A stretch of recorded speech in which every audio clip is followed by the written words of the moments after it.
mestre e doutorando em psicologia, especialista em administração financeira, neurociências e direito público, o juiz Rogério Neiva fala sobre interdisciplinaridade, claro, e comenta o livro mais recente, sobre acordos e negociação trabalhista. Antes, eu recebo o escritor Jorge Bessa. Economista com pós-graduação em educação, o Jorge trabalhou quase 30 anos nas áreas de inteligência, contra-inteligência e espionagem. Tudo bem, Bessa? Tudo bem, Paulo. Bem-vindo ao Iluminuras. Um prazer estar com vocês. Agradeço ao convite. Bom, você tem 17 livros lançados de temas os mais variados possíveis. Certo. Tem espionagem, inteligência, contra-inteligência, acupuntura. De onde vem tanto fôlego? São áreas que eu estudei e estudo. E quando a gente pesquisa, sou um pesquisador, não é? Insaciável. E quando a gente pesquisa muito e chega a conclusões ou a ideias assim que a gente vê que a sociedade não está, não conhece ou conhece pouco, eu me sinto na obrigação de dividir. Sabe, eu escrevo mais para divertir, compartilhar conhecimento. Espionagem, inteligência, contra-inteligência. O que é contra-inteligência? Veja bem, a gente tem que começar pela atividade de inteligência, né? A atividade de inteligência se destina a produzir documentos, produzir avaliações, análises aos decisores, normalmente o presidente da República e os ministros de Estado. Essa atividade se divide geralmente em dois setores: o da inteligência, propriamente dito, que é quem produz os trabalhos analíticos, e a área de contra-inteligência, que é quem defende ou protege esses trabalhos. Ora, quando você vê qualquer país atuar na cena interna e na cena internacional, normalmente na cena internacional ou mesmo interna existem quem se contrapõe a essas políticas, ou quem não desejaria a execução dessas políticas. Então, cabe à inteligência ir buscar os inimigos, fazer as avaliações de quem é o inimigo. A contra-inteligência compete detectar e neutralizar a ação dos agentes da espionagem adversa. Tá? Quer dizer, e a espionagem ela vai ser um instrumento que é usado por um lado ou por outro, não é? Quando você necessita de ter informações que não da mídia, que não informações chamadas de fontes abertas, e nas relações internacionais isso é muito comum, porque os países veem sempre outro como adversário, sempre tem aquela parte sigilosa, e é isso que interessa. A informação de jornal vale muitas vezes, mas aquela que é secreta, sigilosa, aquela que eu não quero que você conheça, é que vai interessar. Todo país tem espião? Eu digo, a gente gosta muito o título seria oficial de inteligência, porque o espião leva muito para aquela visão de filme, de cinema, aquelas ações que não é verdadeiro, né? A atividade de inteligência é muito diferente daquilo. A espionagem, chamada espionagem, ela se processa de uma forma muito diferente dos escândalos que a gente vê nos filmes, né? Mas o espião vai ser um soldado avançado do seu país, atuando em outro, se colocando em risco para tentar obter as informações absolutamente necessárias a direcionar o processo decisório nacional, a fornecer aos decisores as informações que eles precisam e que não estão disponibilizadas. A gente já falou aqui, são 17 livros publicados, eu estou com os dois mais recentes aqui. Vou começar pelo Apocalipse ou Apocalipse do Estado Islâmico. O que você estudou, pesquisou e o que está aqui nesse livro, Bessa? Primeiro, eu queria penetrar um pouco mais na ideia, o que pensavam esses homens, por que cometiam as barbaridades que a gente vê normalmente, né, nos vídeos que eles divulgam. Então, eu fui descobrir algo muito interessante, que é semelhante ao que dizem muitas outras vertentes religiosas no mundo, certo? Particularmente na área espiritualista, em alguns segmentos católicos ou mesmo evangélicos, que acreditam que o Apocalipse está se realizando, que estamos num momento de transição planetária que se chama Apocalipse. Né? E eu fui verificar que os membros, ou até os cabeças do Estado Islâmico, pensam a mesma coisa, acham que o momento de Apocalipse está aí e que eles devem apressar esse processo. A guerra que eles fazem, as ações translocadas que eles fazem, desafiando os Estados Unidos, por exemplo, para guerra, para combate, aquilo tudo que se vê no Oriente Médio faz parte de uma mentalidade religiosa que acha que essa guerra é necessária, porque somente depois que o mundo todo entrar em uma conflagração generalizada, Jesus vai descer para fazer essa guerra, e é quando então os muçulmanos vão vencer essa guerra e virá, enfim, o enviado de Alá para comandar os destinos da terra. Mas eu procuro também dar um destaque que quem estruturou o Estado Islâmico foram os oficiais de inteligência. Não é do Saddam Hussein, que quando houve a invasão americana, eles não concordaram, fugiram, ficaram revoltados com os norte-americanos, então foram eles que montaram a estrutura do Estado Islâmico. Então também muito do ódio do Estado Islâmico contra os Estados Unidos ou contra o Ocidente está em razão da visão desses oficiais que do dia para a noite perderam patentes, ficaram na Rua da Amargura.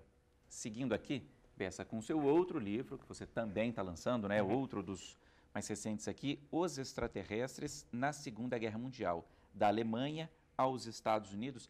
É um tema que interessa muita gente, que deixa muita gente curiosa. Os ETs existem mesmo? Bom, esse também foi motivado por um trabalho do passado, no fim da década de 70, quando eu atuava na agência regional do SNI em Belém do Pará, e aconteceu um episódio muito interessante, importante na ufologia nacional, que ficou conhecida como Operação Prato. Umas aparições dia e noite durante mais de um mês, meses seguidos, no município próximo a Belém, próximo à capital. À época eu fui destacado para acompanhar esses eventos e fui testemunho ocular, né, dessas aparições fantásticas. Você né? viu? Vi, exatamente, vi. Foram essas coisas que me... Porque eu era cético de tudo, né? Era cético, aquele tipo. Mas as aparições de Colares, do município de Colares, foram fantásticas porque, primeiro, assustou a população toda. Foi o prefeito, foi o bispo, foram as autoridades do município que foram em Belém pedir para as autoridades os auxiliarem a decifrar o que era aquilo. Né? As naves apareciam e enviavam jatos, né, de luz, principalmente das mulheres, que se admitia, se imaginava, tiravam sangue delas para exame, essa coisa toda. Então foram dias e dias de pânico, de terror, e nós fomos investigar e efetivamente vimos, eu e a época era Capitão Holanda, que virou um ícone na ufologia brasileira, fomos parceiros nessa operação, mas o Holanda, que teve todo o mérito, que era da aeronáutica. Mas muito bem, a partir dali eu me interessei mais a fundo para decifrar o que seriam, quem seriam esses extraterrestres. Existiriam mesmo, já que eu vi. Poderia ser de outro país, mas os estudos levavam aqui, não era. Eles contrariavam todas as leis da física. A partir daí, caí a pesquisar e fui ver coisas interessantes. Muitas vezes a realidade é mais chocante do que a ficção. Né? Então, coloco nesse livro muitas coisas que eu nunca acreditei, não é? Mas que fui levado a crer por evidências. Ciência se faz com evidências. Nos Estados Unidos, com o presidente Eisenhower, primeiro acaba a Segunda Guerra, os Estados Unidos, depois de bombardear Hiroshima e Nagasaki, dizem, fala-se, comenta-se, e temos dados de que aquilo causou, no outro campo dimensional, não gosto de usar o termo mundo espiritual, no universo paralelo ao nosso, digamos assim, causou uma inquietação muito grande, porque uma explosão nuclear, ela causa uns efeitos vibratórios em outros campos, em outras dimensões. Então, essas entidades espirituais, eu não sei que nome melhor ficaria para colocar, né? Os espíritas vão falar espíritos, né? Espírito extraterrestre, essa coisa. Mas vou colocar o extraterrestre como está aqui. Eles se preocuparam sobremaneira com os efeitos e com a possibilidade de se vir a replicar outras experiências ou explosões atômicas, então passaram a interceder de uma forma light, tentando aconselhar as autoridades da época do inconveniente, dos perigos que isso trazia para a humanidade. Por outro lado, grupos de menor escrúpulo, de menor evolução espiritual, fizeram o contrário, procuraram aproveitar isso para, prometendo armamento, prometendo conhecimento tecnológico, não é? Ter autorização para perpetrarem, executarem experiências genéticas. Não é? Agora, seguindo aqui, Bessa, a gente já está aqui no finalzinho já do nosso bloco. Por que você escreve? Para quem você escreve?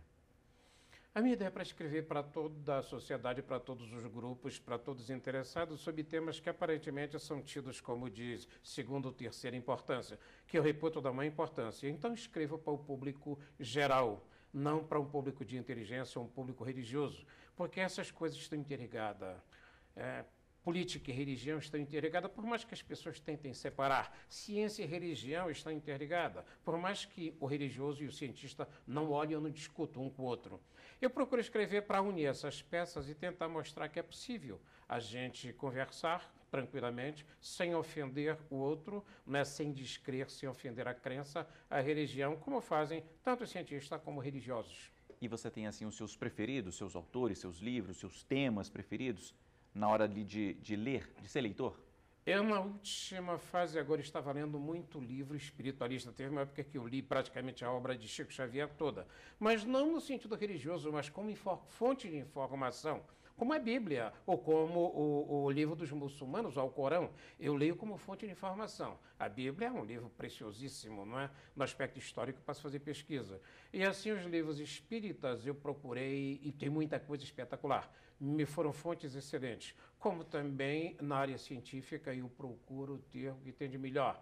Mesmo o Stephen Hawking, do qual eu discordo de muita coisa, eu tenho que ler a física de vanguarda, porque é através da ciência que nós vamos decifrar, como dizia Einstein, o pensamento divino e o que foi bolado ou que foi criado para nós entendermos, executarmos e avançarmos no nível espiritual, no nível mental, enfim, a evolução, como se diz.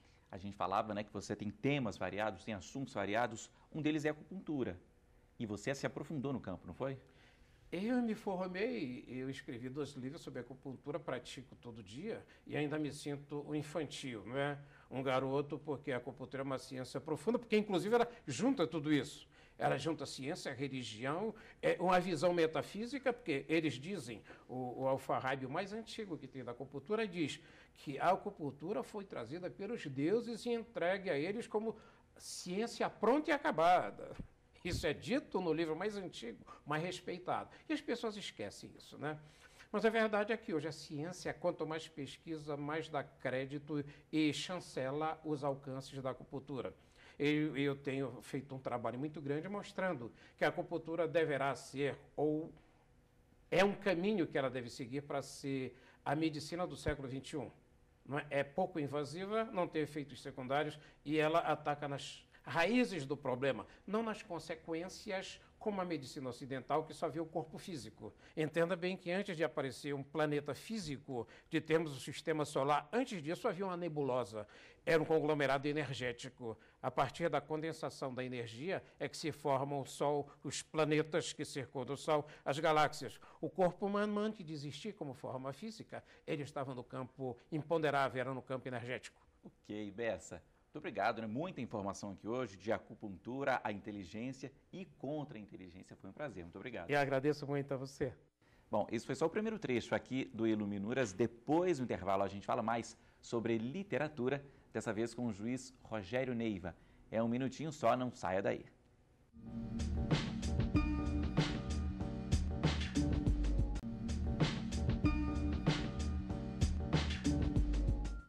O Iluminuras já está de volta e eu converso aqui neste segundo bloco com o juiz Rogério Neiva, aqui com a gente. Tudo bem com o senhor? Tudo bem, Paulo. É um prazer estar aqui conversando com você e dialogando também com os telespectadores do Iluminuras. Prazer é nosso. Eu queria começar falando aí sobre leitura, leituras preferidas, de onde vem esse interesse. Você sempre leu e sempre escreveu, Rogério? Olha, Paulo, eu considero que o profissional do direito, naturalmente, né, em função, né, desde a sua formação, acaba desenvolvendo um interesse, querendo ou não, pela leitura e pela atividade de escrever, né? Essa é a ferramenta básica de trabalho nossa, desde os bancos escolares. Talvez a inclinação pelo estudo do direito venha do interesse pelas ciências humanas, então eu sempre me interessei muito pelo estudo da história, pela leitura de revistas e jornais de atualidades e por outras obras de literatura que tivesse alguma relação com esse tipo de conteúdo. Então, enfim, eu diria que veio daí o interesse pela leitura. Sua formação é multidisciplinar.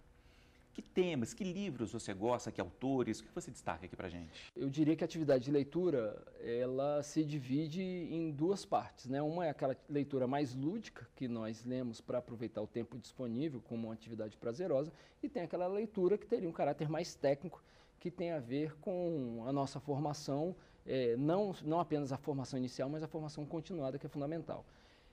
Eu, infelizmente, né, nos últimos tempos eu tenho mais me dedicado ao segundo tipo de leitura, né, inclusive naquilo que deveria ser dedicado ao tempo, no tempo de lazer, que deveria ser dedicado a uma leitura mais tranquila, que tivesse um sentido lúdico e de simplesmente satisfação pela atividade de ler. E nesse sentido, né, eu tenho, numa perspectiva de formação multidisciplinar, tenho tido contato não só pela necessidade da compreensão do objeto que venho estudando, mas até mesmo com um pouco de prazer, interesse, né, do ponto de vista prazeroso e da satisfação, por obras e trabalhos que transcendem o campo do direito, né? Como você disse, e eu havia mencionado, eu tenho uma formação, tenho construído uma formação interdisciplinar, mas isso tem uma relação com a minha atividade profissional, né? Não é desvinculado da minha atividade profissional. E, nesse sentido, tenho me dedicado aí a estudos e a obras, né, além das obras na área jurídica, que exigem a nossa permanente atualização, mas na área da psicologia, principalmente da psicologia comportamental, na área da economia comportamental, resolução de disputas, teoria dos jogos, enfim. Áreas do conhecimento que vão confluir para aquilo que a gente chama de resolução apropriada de disputas ou adequada de disputas, que é um campo de conhecimento que hoje, epistemologicamente, podemos considerar praticamente como um campo de conhecimento dentro da área do direito, mas que tem aplicação não apenas na área do direito, mas como outras áreas. O resultado, né, um dos resultados está aqui comigo, você tem 2 livros publicados, o mais recente é esse aqui, Técnicas e Estratégias de Negociação Trabalhista, com o apêndice, é bom lembrar, sobre negociações coletivas e noções de cálculo. Essa é a 2ª edição, já atualizada. O que você traz aqui, Rogério? É o seu dia a dia? Olha, Paulo, eu diria assim, esse livro é fruto de um esforço para reunir uma série de coisas que eu vinha estudando, vinha trabalhando, vinha refletindo e vinha produzindo intelectualmente, e que tem inclusive a ver com aquela pergunta anterior que você fez, né? Eu sempre tive um interesse pela área de resolução de disputas, desde o meu primeiro dia em sala de audiência como juiz do trabalho, sempre me instigou compreender por que determinadas pessoas fazem acordo e outras não fazem, por que determinadas pessoas buscam uma solução que tecnicamente nós chamamos de autocompositiva e outras não, né? O que está por trás daquilo ali? Mesmo sem ter, naquele primeiro momento, uma noção, a compreensão que eu tenho hoje do que está por trás, dos mecanismos que estão por trás disso. Então, eu sempre tive um interesse nessa área, sempre busquei determinadas obras, inclusive, naturalmente, como todo mundo, que vai buscar um campo do conhecimento, principalmente, que não está muito bem estruturado, né? A gente acaba lendo bobagem, né? E depois que a gente descobre que perdeu tempo lendo besteira, né? E existe muita coisa ruim produzida nessa área e publicada. Então, assim, bati cabeça, né? E aí chegou um ponto, eu diria assim, numa perspectiva mais estruturada, mais formal e mais organizada, que eu fui fazer uma especialização lato sensu em administração financeira. E eu fui fazer essa especialização lato sensu porque eu havia cuidado durante muito tempo de um juízo de precatórios no meu tribunal. A gente só cuidava de precatórios, inclusive foi um trabalho exitoso, porque a gente pegou um passivo de precatórios à época, no TRT da 10ª região, de R$1 bilhão, e quando eu saí, esse passivo, 2 anos depois, era de mais ou menos R$300 milhões. E muito se discutia naquela época, que inclusive estava sendo gerada, o que virou depois a Emenda Constitucional 62, soluções que envolviam a securitização, que era a utilização de instrumentos de engenharia financeira para resolver o problema dos precatórios. Por conta disso, quando eu saí do juiz de precatórios, eu fui estudar administração financeira, fiz uma pós lato sensu na Fundação Getúlio Vargas. E lá eu conheci a economia comportamental, né? E descobri, né, e aprendi que a economia comportamental era uma área que procura estudar determinados processos de tomada de decisão a partir de variáveis econômicas, né? E da economia comportamental, inclusive o meu trabalho de final de curso não teve nada a ver com precatório, foi a construção de um modelo matemático de cálculo ou precificação de acordos racionais, né, inspirado em outros modelos, principalmente modelos matemáticos de gestão de risco. Esse foi o meu trabalho de final de curso. Da economia comportamental, eu caí na psicologia comportamental, né, eu pesquisando possibilidades de avançar em termos acadêmicos, em cursos de pós-graduação, especialização, eu descobri, né, como uma referência mundial, inclusive o meu orientador atual, como uma referência na área de economia comportamental, que é, né, para minha felicidade, né, da Universidade de Brasília, né, onde eu moro, né, em Brasília. E aí descobri também que nós tínhamos, né, uma pessoa em comum, né, inclusive uma colega magistrada, tinha uma prima que foi orientanda desse professor, e aí eu conheci, fiz algumas disciplinas como aluno especial na Universidade de Brasília, no Departamento de Processos Psicológicos Básicos do Instituto de Psicologia, e aí comecei uma nova jornada em contato com a psicologia, né, e fiz o meu mestrado, né, em psicologia comportamental, estudando comportamento de escolha das partes em sala de audiência, em audiências de conciliação. Eu até tenho que dizer assim, comportamento de escolhas de humanos, né, em sala de audiência e audiência de conciliação, porque lá tem muita gente lá no departamento que estuda em laboratório, né, o que eles chamam de infra-humanos, ratos e pombos, né, então eu pesquiso humanos, né, e aí hoje estou fazendo um doutorado, né, que é uma evolução do meu mestrado, fundamentalmente procurando compreender como as pessoas se comportam tomando decisão quando fazem ou deixam de fazer acordo em sala de audiência. Agora, é muita informação, é muito complexo. Como é que você colocou isso aqui num livro? Aí no livro não tem só esses conteúdos de psicologia ou de economia comportamental. No livro eu reuni uma série de coisas, envolvendo também a minha experiência prática de juiz de trabalho no dia a dia da sala de audiência, nas audiências de conciliação. Então aí tem conteúdos envolvendo economia comportamental, envolvendo psicologia comportamental, envolvendo técnicas e estratégias de negociação, enfim, envolvendo como construir uma proposta de acordo, como apresentar uma proposta de acordo, como negociar em sala de audiência. Inclusive, né, na primeira edição já tinha um apêndice, agora tem um apêndice sobre noções de cálculo, porque a questão da quantificação nas negociações trabalhistas é algo importante. Então, noções básicas de como calcular uma proposta de acordo, noções básicas de cálculo trabalhista, com abordagem tranquila, né, que não dói em quem não gosta de matemática, diga-se de passagem. E na segunda edição eu incluí também um apêndice sobre negociação coletiva, né? Eu estou há 1 ano e meio, mais ou menos, no Tribunal Superior do Trabalho como juiz auxiliar, auxiliando o ministro vice-presidente na condução das negociações coletivas dos conflitos de competência, conflitos coletivos de competência originária do TST. Então, tratamos aí de conflitos envolvendo setor aéreo, aeronáuticos, aeroviários e empresas aéreas, setor de ferrovias, setor portuário, correios, né, algumas estatais. Então, não são negociações fáceis, são negociações complexas, e aí eu associando a teoria com a minha experiência, eu também construí essa outra abordagem, né, esse apêndice sobre negociações coletivas. E eu diria assim, dando um passo a mais para que o telespectador possa entender, o que o livro traz? O livro traz algumas premissas básicas que nós precisamos entender, que nós precisamos saber, para entender o comportamento das pessoas quando fazem escolhas, aceitando ou não aceitando uma proposta de acordo. Eu trabalho no livro um conteúdo muito importante que são os modelos de negociação, ou seja, existem 2 formas de negociar, qualquer coisa, não só conflitos judicializados trabalhistas, qualquer conflito, inclusive briga de irmão com irmão, se o pai quiser ser o mediador, briga de marido e mulher, qualquer coisa. Nós podemos negociar de forma competitiva e cooperativa. Na negociação competitiva, eu estou buscando o melhor para mim. Na negociação cooperativa, ao invés de eu me empenhar para buscar o melhor para mim, ignorando a sua satisfação, eu vou construir uma saída que possa trazer um resultado satisfatório para mim e para você. E a questão é fundamental, que você pode dizer assim, mas isso é possível? Eu digo para você que e existem inúmeras provas de que é possível, agora, desde que nós negociemos cooperativamente. Quando a gente negocia numa abordagem cooperativa, é sempre possível não apenas maximizar a satisfação de ambos os lados, como também encontrar soluções que nós consideramos razoáveis. Por exemplo, que está em vários manuais de negociação, eu coloco aí, né, o caso dos irmãos que brigavam pela laranja. Numa abordagem competitiva, o que a mãe faz como mediadora? Parte a laranja no meio, vira uma barganha. Laranja no meio, metade para um, metade para outro. Aí um irmão pega, espreme a laranja, joga o caldo fora e come o bagaço. O outro pega, espreme a laranja, bebe o caldo e joga o bagaço fora. E aí isso tem a ver com o que a gente chama, um conceito técnico, que é a diferença entre interesses e posições. Qual era a posição? Laranja.